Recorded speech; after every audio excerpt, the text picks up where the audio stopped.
Hey brand stars, Kelly here, back to you with another brand tip video. Today we are going through the 3 most common presentation mistakes that we make. So whether you're just getting into your first presentation or you've been giving presentations for 20 plus years, you do not want to miss this video because we're about to think outside the box after this.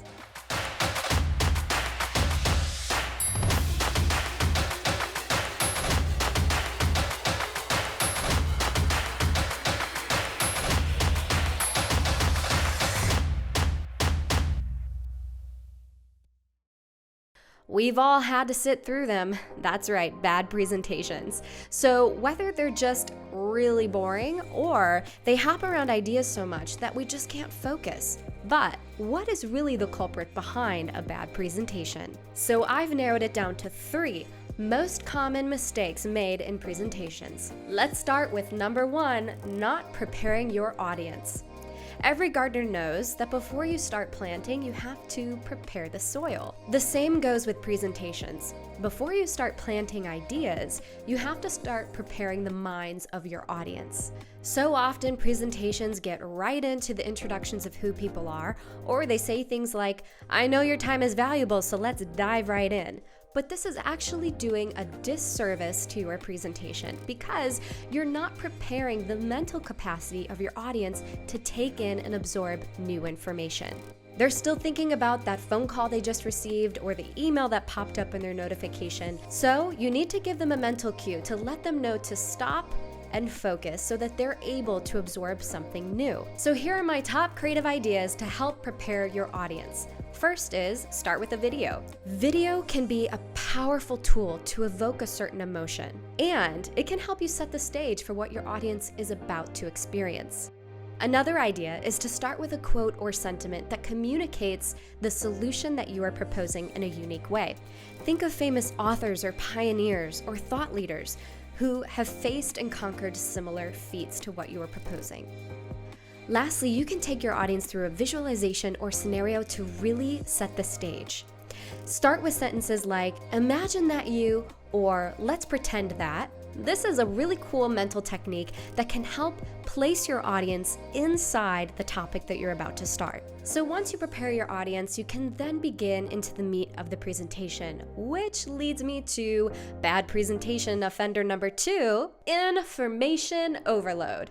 Or I like to call this the 10 pounds of information in a 5-pound bag presentation. Trying to fit all of the information that you want to communicate in a designated time is just not feasible, and it actually hurts your audience's chances of taking away anything valuable. According to an academic study done on the psychology behind great presentations, people can only take in 4 units of information at a time to absorb short-term mental memory. Then why is it that 91% of presentations contain more than 4 bullets of information at a time? Overloading the memory of your audience is a huge no-no, especially if you want them to remember any important component from your presentation. When the brain is overloaded, it can't absorb new information. And this may lead to uninterested audiences early on in your presentation, and they'd rather be catching up on their email than be catching up on the information you're presenting. Less information creates more opportunity for memory retention as well as real-time absorption, aka you want them to pay attention. The last big offender that I'm going to mention today is not leaving anything behind. This is perhaps the most skipped step, yet the most important to make a lasting impression for your audience. Leave-behinds are generally thoughtfully compiled packages of information so that your audience can go deeper into the topic. Why is this important? Because again, you're not trying to give them all of the information in the presentation up front, but yet you're giving them an opportunity so that they can learn more on their own. Leave-behinds build brand awareness and are visual representations for them to remember your presentation afterwards. Here's a few popular and creative ideas for leave-behinds. Custom booklets as an expansion of information in a branded box or package.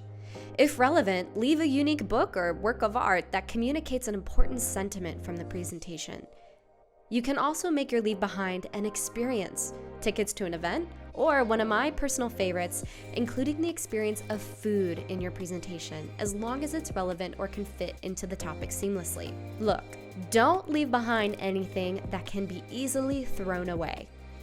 Here's a couple of leave-behinds that are throwaways. Cheap swag or tchotchkes, flyers, postcards, or anything loose that is not inside of a branded package. Remember that your brand is an experience and not just a logo.